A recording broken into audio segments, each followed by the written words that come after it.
অনুব্রতর প্রশংসা করে কড়া হুঁশিয়ারি, দয়া করে গ্রুপবাজি করবেন না।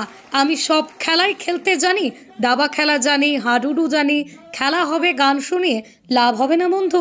কাজল শেখের কি মন্তব্য শোনাবো। অনুব্রত মণ্ডল জেলায় ফেরার পর ফের নাম না করে অনুব্রত ঘনিষ্ঠ কেরিম খান দলীয় বৈঠক থেকেই হুঁশিয়ারি দিলেন কাজল শেখ। মানুষের নানুরের থুপসারা অঞ্চল তৃণমূল কার্যালয়ের দলীয় কর্মসূচিতে বক্তব্য রাখতে গিয়ে বললেন, এই অঞ্চলে কিছু মানুষ কাছে যারা নিজেদের স্বার্থ চরিতার্থ করতে দলটা করতে এসেছিল।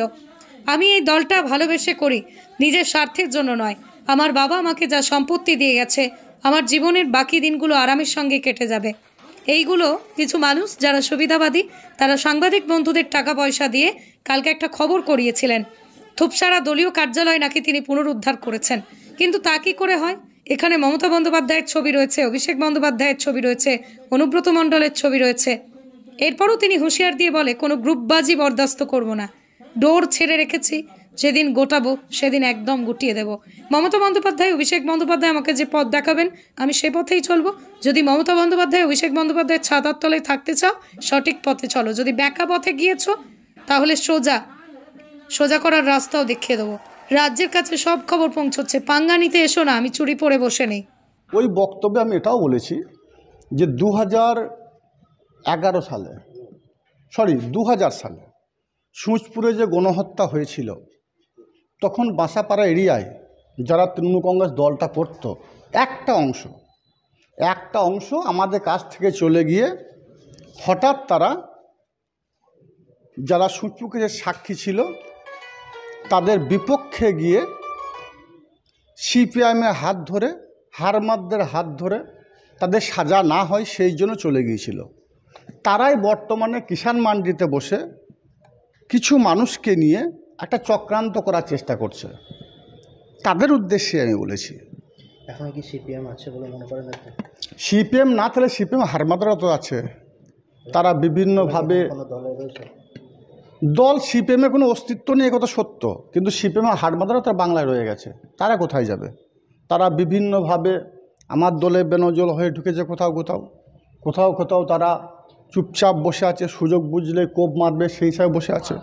সিপিএম আছে, তারা আবার যখন সিপিএমের ঝান্ডা নিয়ে বেরোতে পারছে না, তখন তারা বিজেপি ঝান্ডা নিয়ে বিজেপির আশ্রয়ে হিন্দু মুসলমানের মধ্যে ভেদাভেদ করে তারা আবার সেই কাটাকাটি খুনোখুনি রাজনীতিকে কায়েম করতে চাইছে। যখন দেখছে বীরভূম জেলায় একটা বাতাবরণ তৈরি হচ্ছে, অন্য ধরনের একটা বাতাবরণ তৈরি করার চেষ্টা করছে, কাজল কেষ্ট দ্বন্দ্ব।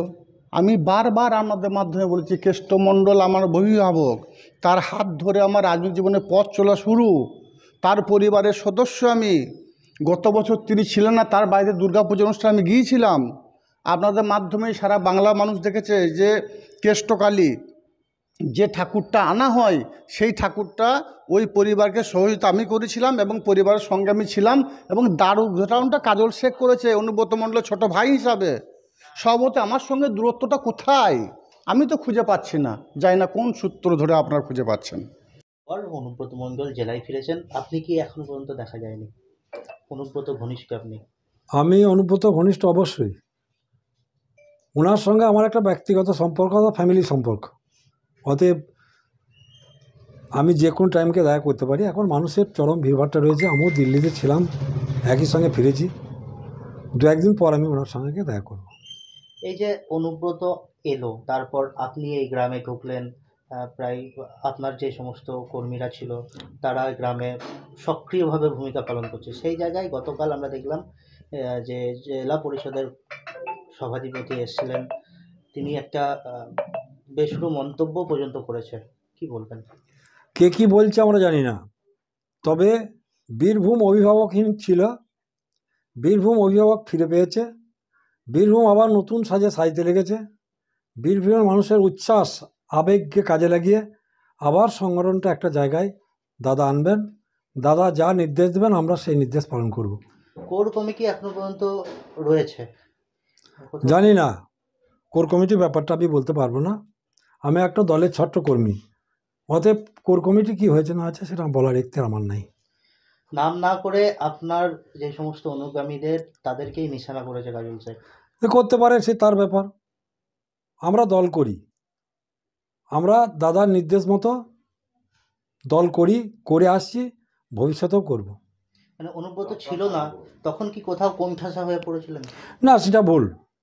আমাদের মধ্যে একটা অনীহা এসেছিল এবং ওই লোকটার প্রতি এত শ্রদ্ধা বেশি আমাদের, যে ওই লোকটা জেলে যাওয়ার পর থেকে আমরা রাজনীতিকে কিছুটা ব্যাকে এসেছিলাম। পরবর্তী ক্ষেত্রে আমরা আস্তে আস্তে আমাদের জায়গায় ফিরে এসেছি।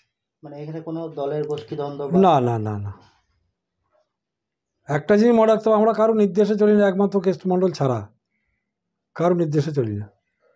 এবং মমতা ব্যানার্জির হাত আছে কেষ্টমণ্ডলের মাথায়, অতএব সেই সিরিয়ালে আমরা দলটা করি।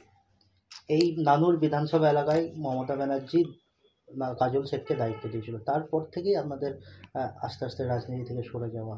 না না, সেটা কোনো কথা নয়। সে তার মতো দল করেছে, আমরা আমাদের মতো করেছি। একটা জিনিস শোনা যাচ্ছে যে অনুব্রত ঘনিষ্ঠ কাজল এবং কেরিমের একটা দূরত্ব প্রথম থেকেই, সেটা কি এখনো পর্যন্ত দূরত্ব রয়েই থাকবে? না, দূরত্ব বলতে কিছু নাই।